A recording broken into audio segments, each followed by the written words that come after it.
Okay, well, thanks everyone who was able to jump in. It's 7 o'clock, 6 o'clock Central Time. And again, this presentation will be recorded and then posted back to YouTube for those who could not attend the meeting. There'll be more people that will log in here, but we'll just keep moving because we are recording. Center City Initiative, we're going to start with, of course, the initiative name, which is Planning to Stay. And the reason why we sort of chose this as a title for this sort of workshop and lecture series was simply because I had a mentor who wrote this book some time ago, and I thought it was sort of appropriate for what we're doing here, only because, you know, planning to stay and asking people, are you planning to stay, sort of, you know, it removes the idea that we are trying to plan to get a whole bunch of people to move here. We're removing a lot, I think, of the barriers and simply talking to the folks and the residents that are in this neighborhood and then asking them what are their plans if they are going to stay. And I think that's a great place to start in this planning process. When you look at the foreword of this book, of course, it talks about this book being a neighborhood sort of planning tool. But really what the book is about is it's a book about seeing. And, you know, that's very important when you're coming in at the ground floor of planning your community and planning to stay. Next slide. I know there are a number of people that all know each other here, and we could do some quick introductions if that's okay. If you have your speaker on, you could take it off, but I'd like to just maybe hear who's on the phone. And we'll start off in that way. Okay, and I'll start first. My name is Will Marquez, and I'm the principal of a urban and public design studio here in Indianapolis called With Purpose. And I'll be your lecture speaker facilitator this evening. Here controlling the presentation is Alejandra Lagunas, and I'm a project manager at With Purpose. Thank you guys for being here today. I can jump in. I'm Dr. Sharon Comstock. I'm Inquiry and Impact Officer at Evansville Vandenberg Public Library, and I also teach at Kent State University. I'm Matt. I work with Will and Alejandra with Purpose as well. So I'll be on this call and taking notes tonight too. Charles Sutton, Social Impact Research Manager at EVPL. Katie Reinecke, Community Inquiry, Librarian of Practice for EVPL. Cindy Landrum, CEO, EVPL. Cesar Roman with the Institute for Quality Education.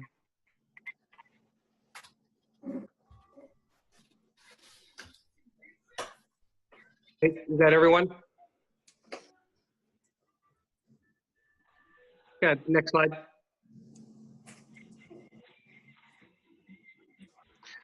Okay, so when we last spoke some months ago, we showed you guys this slide, and I think the consensus of the group when we were at the table was being very honest and talking about how, you know, maybe not at all levels, but at most levels, the group felt disconnected and discouraged. And there was a talk about what would it take in this sort of developmental path, you know, to get to where we could realize some measurable progress, where we could talk about scalable initiatives and maybe, you know, where we are sharing, you know, and sort of sharing ideas and moving in between parallel initiatives within the neighborhood. That way we could sort of build capacity and, you know, sort of look to larger initiatives together. The process for revitalization, next slide, sort of has 4 areas. And again, I've showed you guys these before, and I'll go through them real quick. But, you know, it's this idea that you are going to review, build trust and capacity. That then your next stage would be about sort of having this collective impact and future building. The third phase is sort of district development and sort of undergoing what I would call massive change. And then this idea that in your planning process that you have something that talks about sustaining the growth of your area. Purpose and partners. The early stages of this review and building trust and capacity building really starts with inviting key anchoring institutions and partners to help focus on activities and different type of workshops. You know, these are really what I'd call low-hanging fruit and getting people together, sharing ideas, and again, just what I'd call maybe knowledge sharing. This area also under review and building trust has us looking at area assessments and also maybe determining some boundaries so that we know who's going to be invited to the table. Next slide. In some ways, you know, I'd look at this campaign only because if you guys haven't heard about it, it's the What's Good 47713, sort of a social media buzz.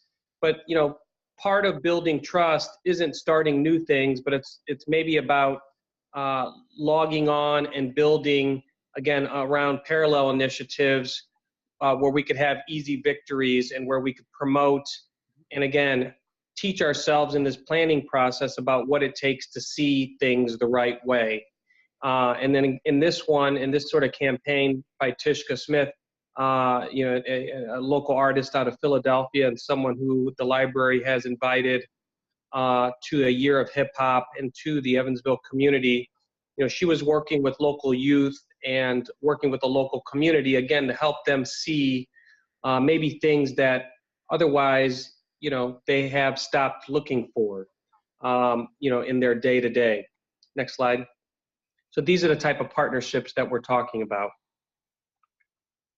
Okay, this idea of collective impact and future building, you know, is about identifying funding for different things that we want to do. It's about implementing several of the placemaking activities that are going on in this community. But I think more than anything, again, it's just about small little victories in building and determining sort of various priorities with the anchors that are part of this community. And so that might be churches, that might be the library, might be the African American Museum, et cetera, et cetera. This idea of district development and massive change, you know, it's going to take us to more planning, what I'd call physical planning, and that is getting to mapping, getting long-term investors involved in the development of funding mechanisms, and also sort of developing a brand. I know early on there was a conversation with our team about coming in and simply saying, hey, can we develop a brand for this area that we're trying to, you know, trying to rediscover or trying to get started again. And I said, you know, it seems a little early for all that. There's probably some just priorities in terms of how we're going to build. And I really see developing a brand as something that happens further down the line.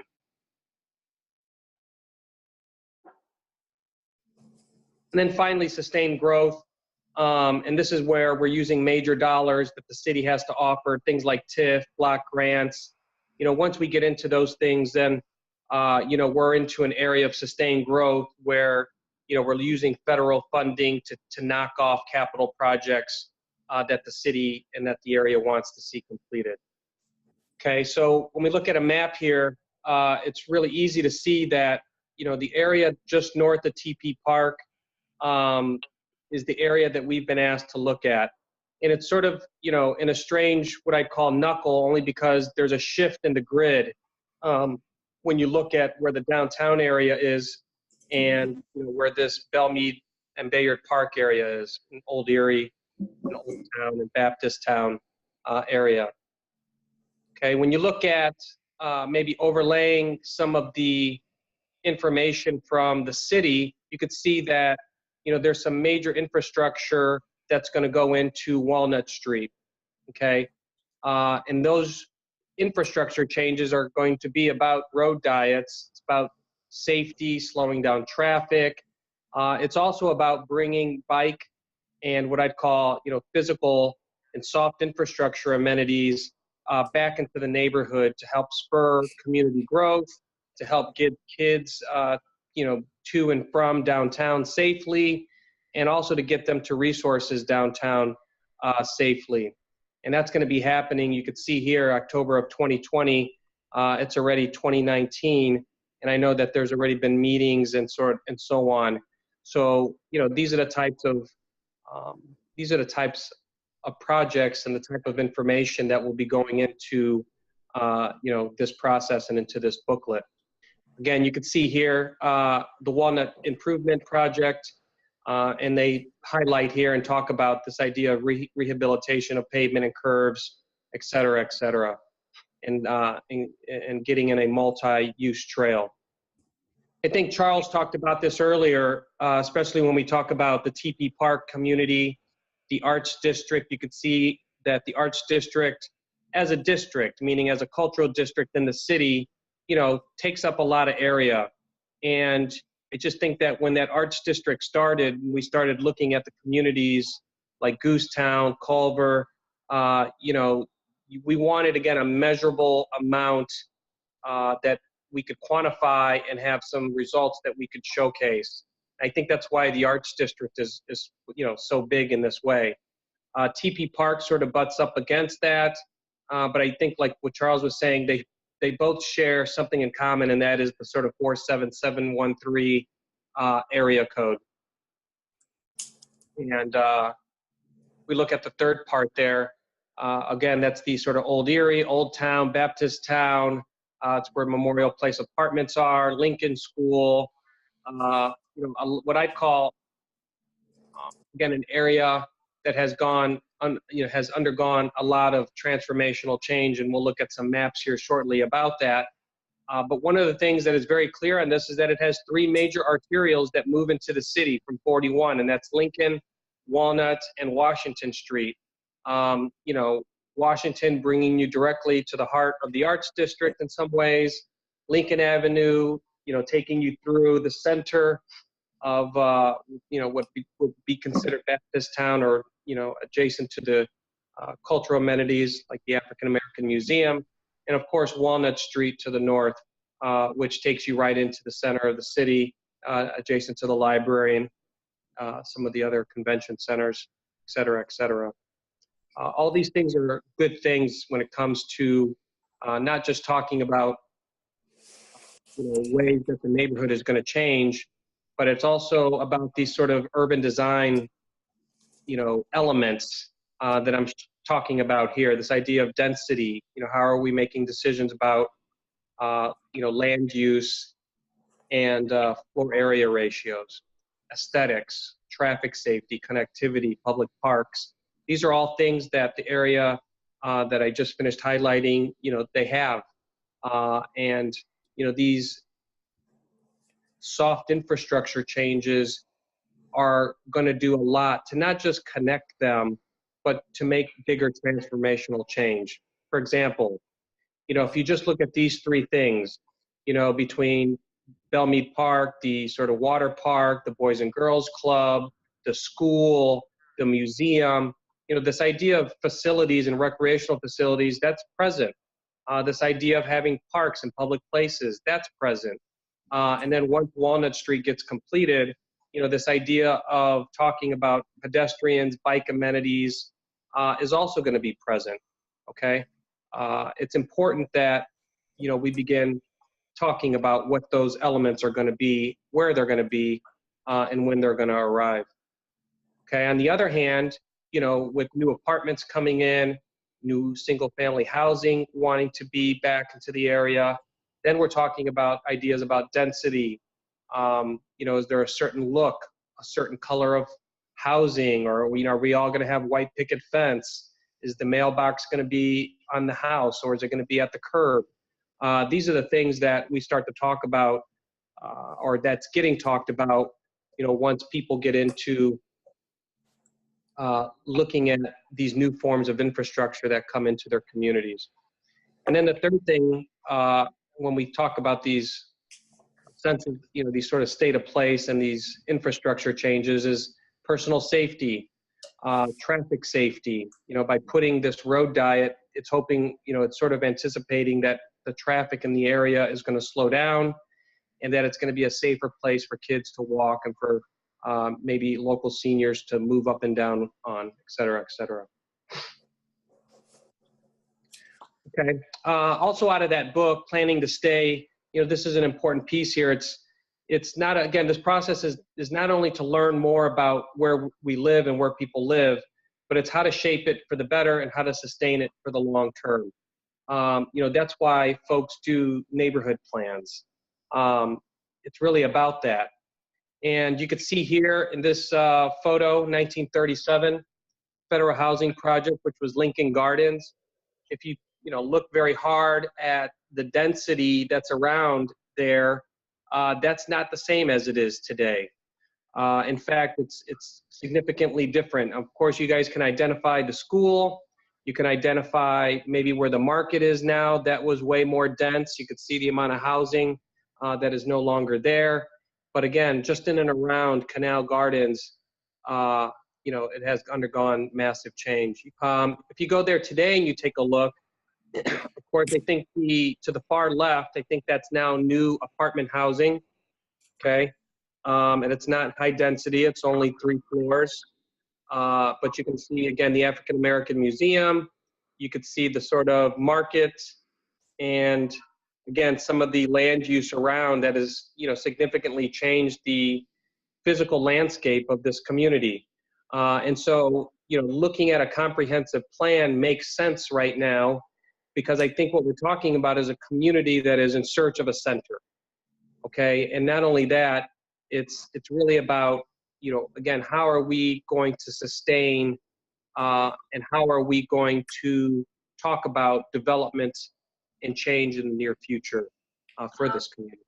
Sarita just commented on the chat group, and she said that it's assisted living. Oh, assisted living, okay. Okay. So this gets us into this idea of, neighborhood plans. And there are 1,000 of them, and I'll be happy to sort of share resources for everybody. But the first one I wanted to start with is the Pekin Park Quality of Life Plan. And, this group has put together an impressive booklet.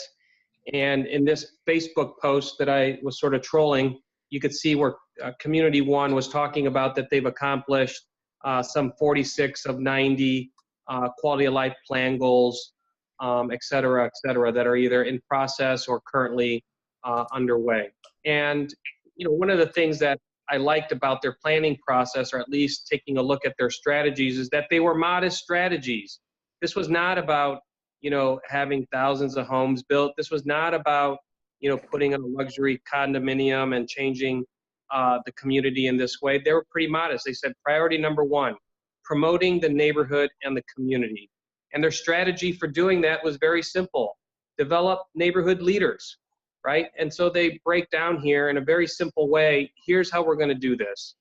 And in a lot of ways, I think, when Memorial invited us to come to the table and work with the library and work with others in the neighborhood, this type of strategy makes sense, meaning it's a grassroots, ground up, who are the leaders in the neighborhood and who's going to help us, take action and be responsible for some of the action items and the strategies behind these things.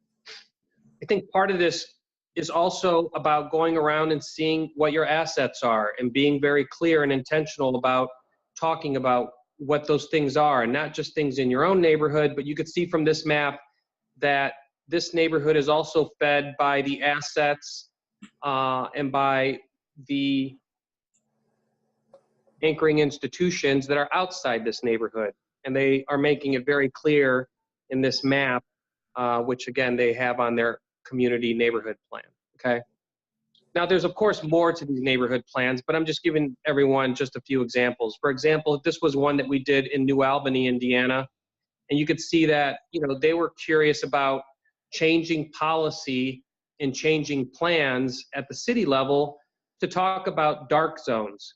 And so, we were tasked to go and measure how far away Cobra Head streetlights were, and why they needed lighting near this water park, and why they needed lighting so that they can get to other affordable housing products. And so neighbors, again, complained about this. They expressed their interest or their concerns, And then we use the neighborhood plan as a vehicle to begin making change. I showed this diagram here by Sasaki and Associates only because when we look at urbanism today, this is probably really close to what we're really talking about, and that is that it's not simple to just simply lay out a map and say here's this, and this, but it's really complex, and that these ideas even about education isn't something that just happens at Lincoln School. But education is something that happens at the library. It happens after school. It happens at a church. It happens, at the school. It's happening all over the place. It's happening in our homes. And so what's nice about the planning process is that, we can have a pillar group like education and not just talk about it in terms of the school, which is important, but we can also talk about education as it relates to formal and informal leadership in the community in ways that it's really being looked at as a system in the community, not just a thing. Right? Okay, here's the education, and here's where it happens over here, and here are all the problems or challenges, and opportunities that are related to this place right here. It doesn't look like that. I think when you're looking at a place like, again, the historic Baptist town, TP Park, or the 47713 area code, what you're really looking at is a diagram that needs to look like this. And what's the full systematic experience for someone who is trying to be educated or planning to stay in this community? In our early conversations, we talked about pillar teams or action teams. There's different names for what folks want to call these things.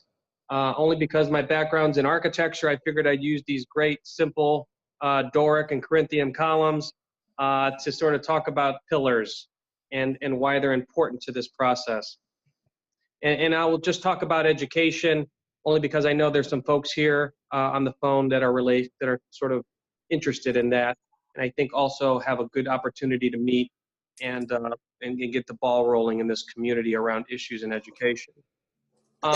When I look at this area and I evaluate it, this idea of new paradigm shifts and starting sort of new typologies of development, it really starts sometimes with, unusual bedfellows coming together. And I mean that in a good way, in that, you could have an informal leader that is a museum curator. You could have someone who is a inquiry sort of PhD person at the library. You can have a religious leader who's, teaching something about community gardening after work. Those individuals who are also teachers in some way, and also professors and also teachers at the school, when you couple those individuals with your entrepreneurs, with your civic engagement, with your seniors, with your youth, what happens is when you bring those two people and you talk about the context of the community, meaning, we're not solving problems in this one location, in this one building, but we're solving this at the scale of the community, at a contextual level that is about the urban landscape. Then what happens is that these new openings start to happen, right? And so when you look at education, for example, education may happen or may not happen in that school. But what's clear is that the 47713 area code needs to be looking at education and maybe career readiness. And so it's easy to sort of say, all right, well, we have a museum curator who needs more curation space.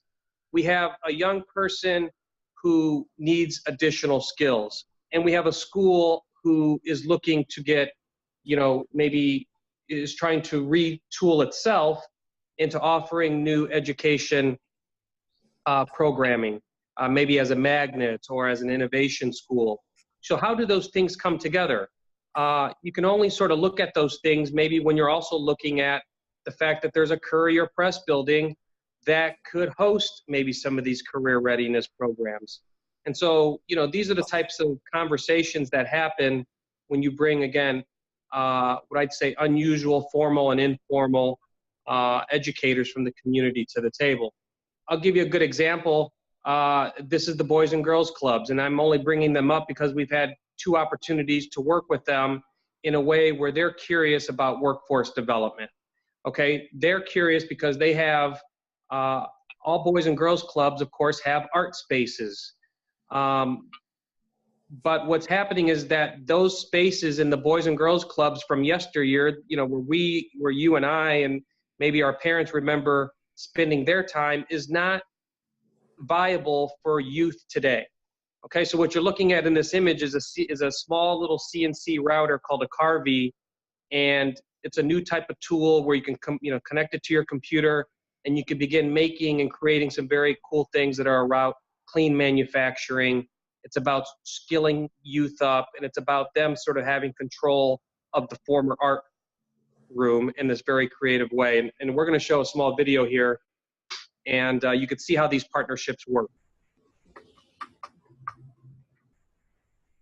Here at Foundation for Youth Boys and Girls Club, we're looking to open a space for teens to come in and be able to create and design using newest technology, really building on those 21st century learning skills, preparing them for future careers. I feel like this space could just open up new minds to new possibilities and just explore the future. Makerspaces are showing up in communities and schools all around the country. They are places where students can experiment, they can explore their creativity and really work on their self-expression. They're places where students can succeed and where they can fail. Through failure, a student learns to keep trying and not shy away from problems. Our Makerspace curriculum is designed for after-school programming for teens to come in and spend hours each week designing and creating with all the technology, as well as evening and weekend hours to the community.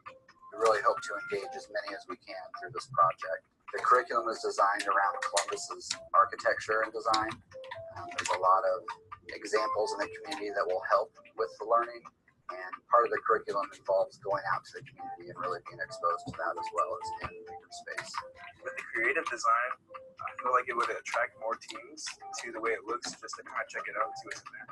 One of the things that we were responsible for was transforming the existing phonology room and experience into a 21st century innovation space for young people. The room needed to fit around 15 people, which was going to require a little bit of moving around and shifting of some of the existing space. If we were to talk about the things that were making the room special, of course, we're going to get brand new equipment. We're looking at Carveys, 3D printers, 3D scanners, enhancing the experience by getting some new tables, painting, and giving it a refresh.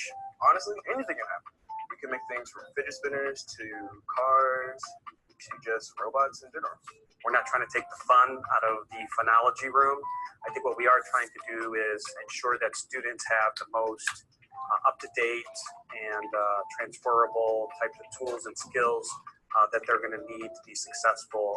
We think this is going to be a tremendous project for Foundation for Youth and a legacy project for Exhibit Columbus. It's all about the future of design and making for the next generation. It's about creating new ambassadors that show the value of good design right here at Foundation for Youth. We're really excited about it. A space like this would be amazing. We need your support to make this a reality for our teens and our community, to give them the skills that they need to be the leaders of tomorrow. Okay, so, the funding for this came through IHCDA. Some of you guys might know it's called the Patronicity Grant.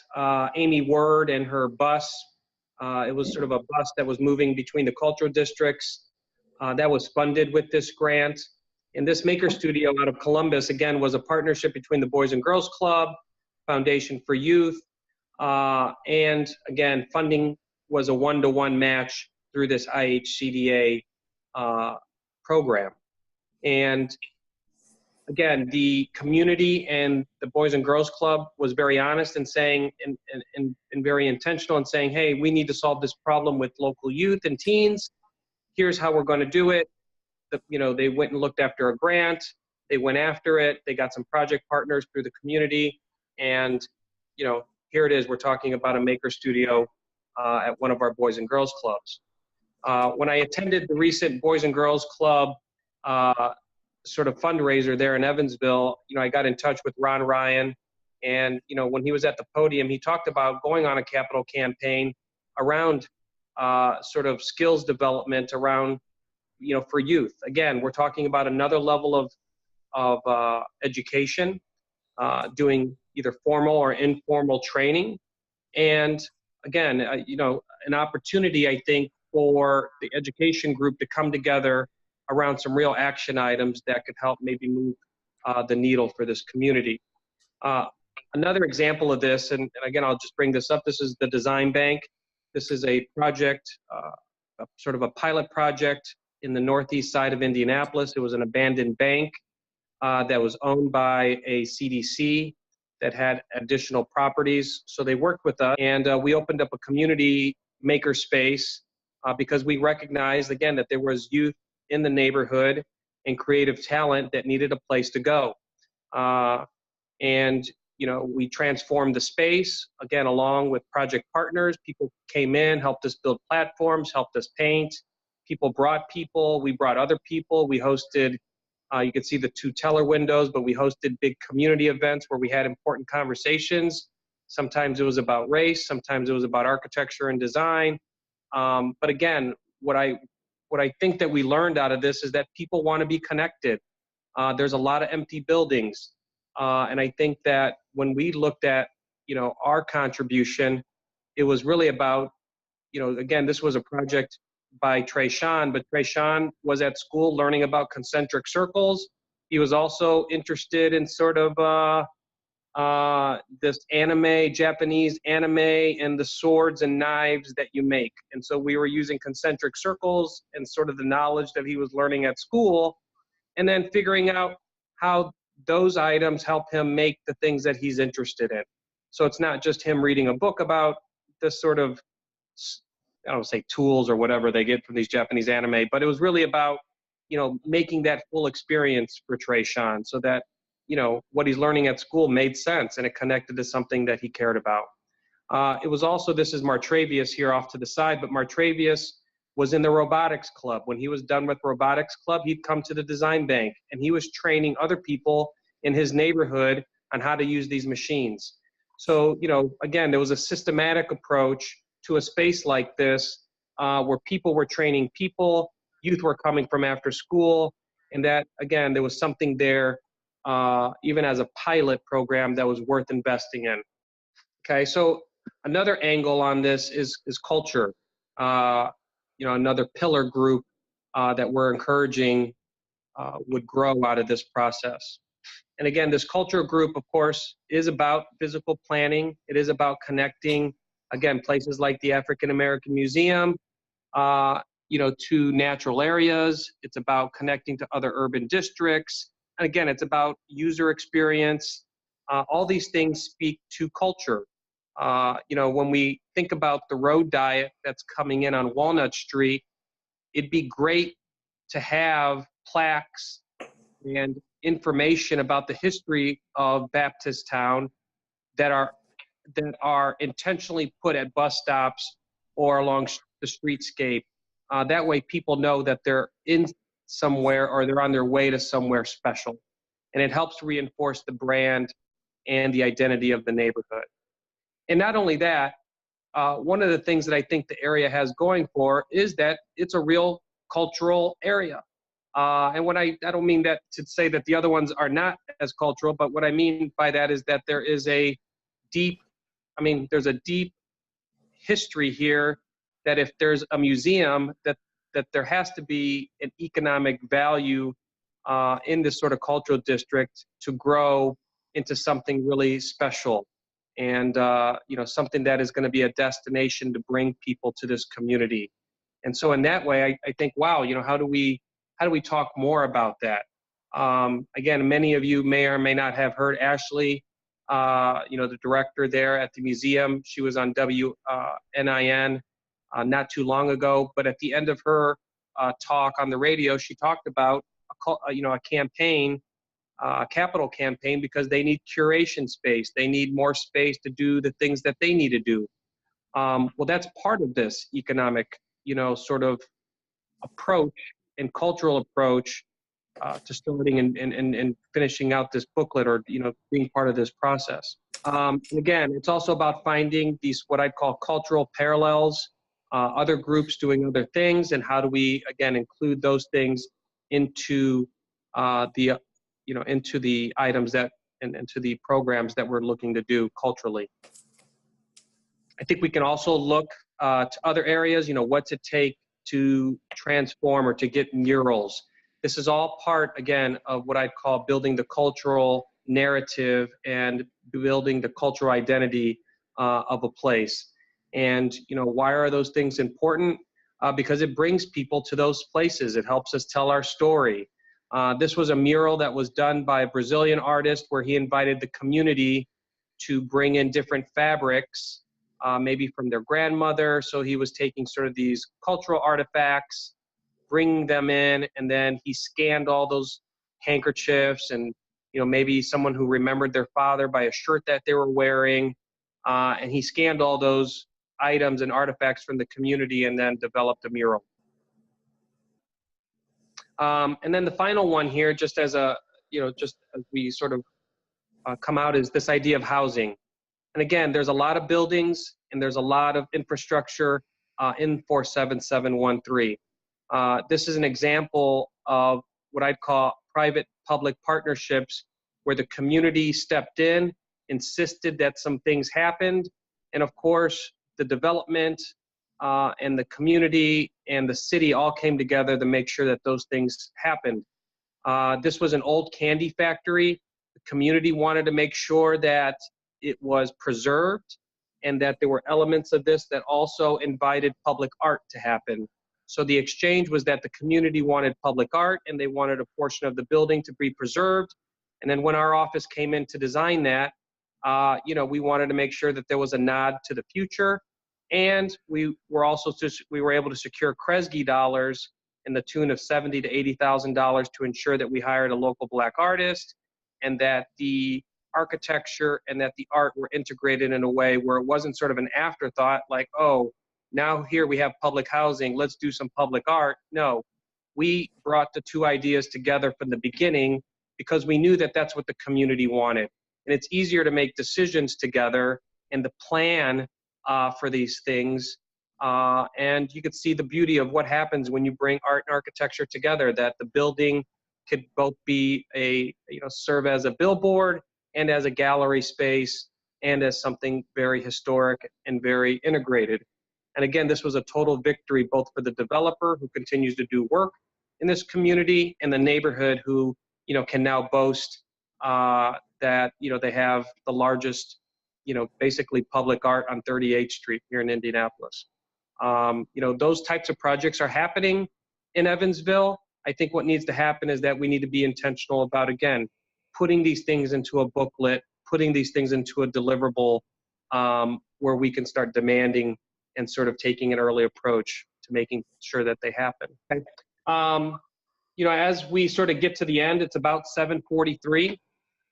We do have some resources that we'd like to share with some of the neighbors, even the folks that were not able to make the phone call. But these are sort of some assessment forms, some interview forms, and we'll explain them in the emails how they're supposed to work. But we'd like your help in sort of, maybe helping fill these things out, helping us identify maybe what some of the challenges are within the pillar groups, and really trying to support those pillar groups. That way, if they're having a hard time really understanding maybe a policy idea that they read in the paper, or maybe they wanted to interview their council person in this very unique way, we're going to give you guys those resources. That way the community and yourselves could all be successful together. So these are just sort of some action items. And then just in terms of schedules and takeaways, I'm going to be getting into a little bit more depth in terms of some workshops that's going to talk about how to go after some of those grants, how we were successful in winning those grants, who were the departments that were part of those things. So, on Tuesday, January 29th, again, I'll be getting into a little bit more deep about some of the neighborhood plans, about some of the action items, and how we were able to accomplish some of these things, including pocket parks, city bus stops, getting infrastructure like railing these are all things that a lot of these city funds could be possibly funding. And if people are curious on how they do those things, we want to make sure we're giving you the tools to organize yourselves in that way. Next slide. And then again, our next, sort of organizational meeting will be February 5th and March 5th. And, again, we'll send out reminders. I think as this sort of grows, we're going to get more people logging in. But we do ask your help in inviting folks to the table, sending us emails with folks that we can, get this information to. And then after we're done recording this video, if you could please help us distribute. That way people can listen and watch this presentation on their own time. Again, your comments and questions, we'll leave it open. Everything is being recorded, so don't be shy in terms of asking some questions about maybe what's next. Okay, any questions at all?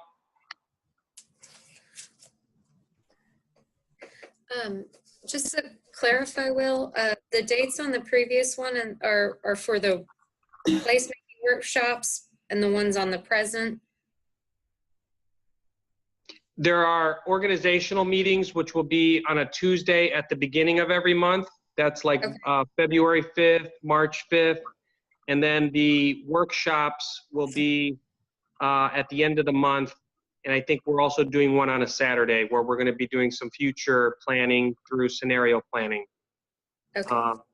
That's a little bit further out, but we'll work with the library and with the community there to make sure that we get folks there participate. Thank you. I think the intention, moving forward is, again, individuals like maybe Caesar, Alex Burton, Charles, who are curious about that educational conversation, strategies or action items that might be of interest to them. We want to make sure that we're getting that into this deliverable. And this deliverable is probably going to be nothing more than about 25 pages of helping folks see the potential of this community. And when I say community, I'm talking about Baptist-Town, Old Erie, Bellmead Park, the area north of TP Park, and maybe even TP Park. This might even evolve into a larger thing that is, but I'm leaving it up to this group to help us define what those things are, where those places are at, and how much of this should be sort of consumed. We're not putting any boundaries right now. We're only interested in ideas. Okay. We do have a young man who's working with us. He's a GIS specialist. He's helping us pool sort of data points about the community. So, as we get smart together, if there are specific data and GIS information that we could be gathering about these communities, let us help you, because I think we want to put him to work a little bit, and we can help the action groups or the pillar groups with data to help them make informed decisions about actions and strategies and measurable things that they may be interested in. So don't feel like you're just maybe starting alone. We'd love to try to get data to each of these pillar teams as they develop, to help with resources. So we'll have a question. How are you or the CDC seeing the sort of intersection between this work and then what is happening around some of these pillars that mirror work or working groups within the Promise Zone? Or is there an intersection yet, or will there be, or do you think that'll look like or not? That's a great question.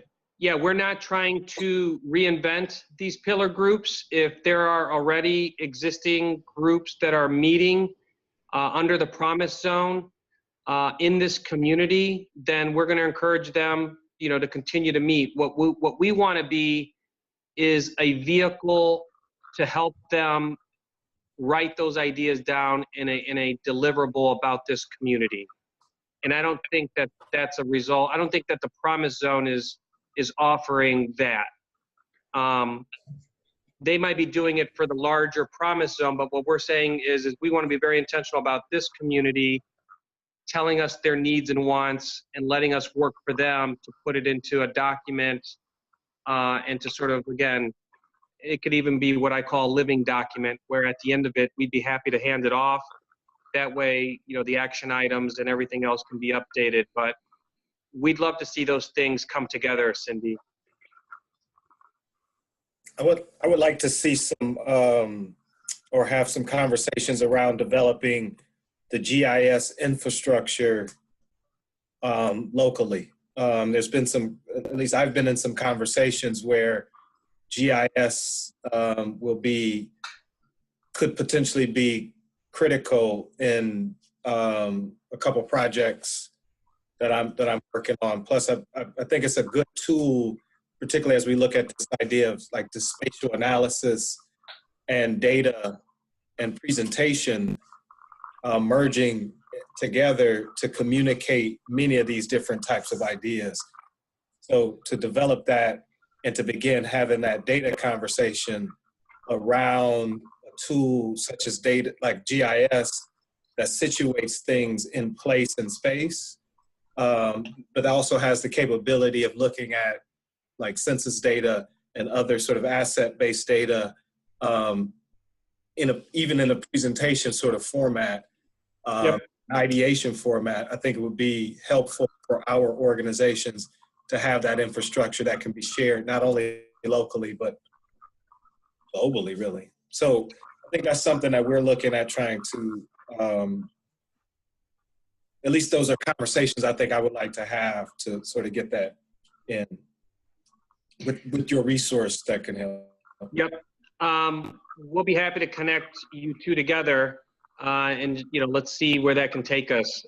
You know, I shared with Cindy, and I know we've talked about it before when it comes to this inquiry space, as we've had some neighbors write us, and they, you know, they're frustrated. They're like, hey, is there a space where we can do this? Is there, you know, a location where we can have these meetings? And you know, it's really positive to hear that the library is heading in this direction. But I think once they do get to this inquiry space, you know, what type of information is there? And I think we've talked about Savvy, which is sort of a GIS user-friendly interface for communities to go in and get the data points that they need to be successful with grants and different type of funding agencies and federal and local agencies that are asking communities, you know, basically to show us the proof, show us what, you know, this is really like here. And it gets back to your point, Charles, that, you know, GIS is part of that future. And it's really about this idea of data and visualization. You know, it's a process, but we'd be happy to talk more about it and see how the library could be a place where people get that information. Yeah, I just want to reiterate a point you just made. It's also future focused. So it's one of those technologies that potentially can or potentially will be used more, and to even use it as a way to introduce youth being a broader term, you know, up to 24, 25 to 30, plus organizations to understand maybe data literacies. So it's not only the tool, but it's also, it becomes part of that 21st century pedagogical sort of. Right. Yeah, you got where I'm going with that. I understand. Okay. Any other questions at all?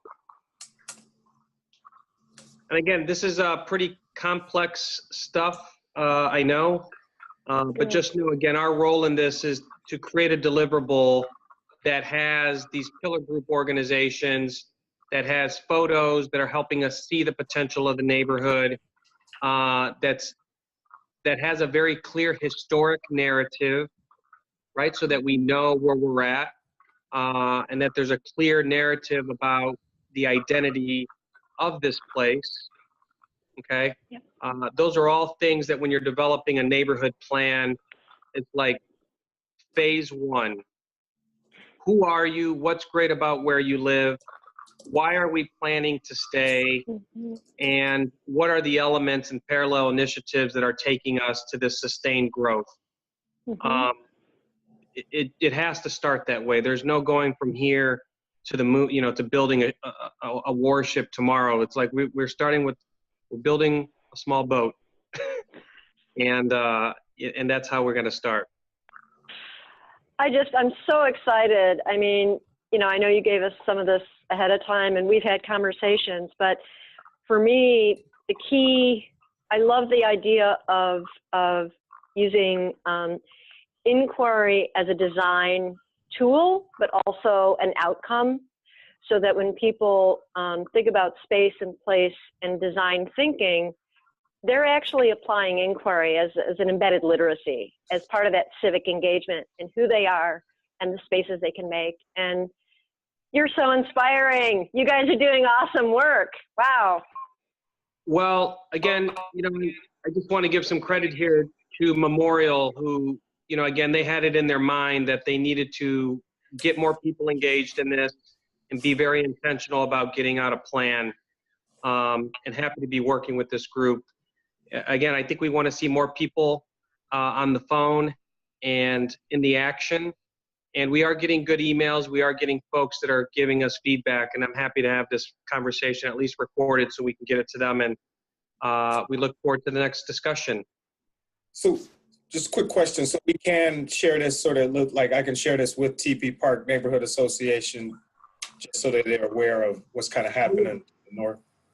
We'll send you the presentation that was given today, and then you'll also get a YouTube video link with this recorded conversation with all these comments and sort of dialogue. Thank you. Okay, so it's been about 1 hour, and again, I appreciate everyone's time, and we will not take up any more. I appreciate everybody. Thank you.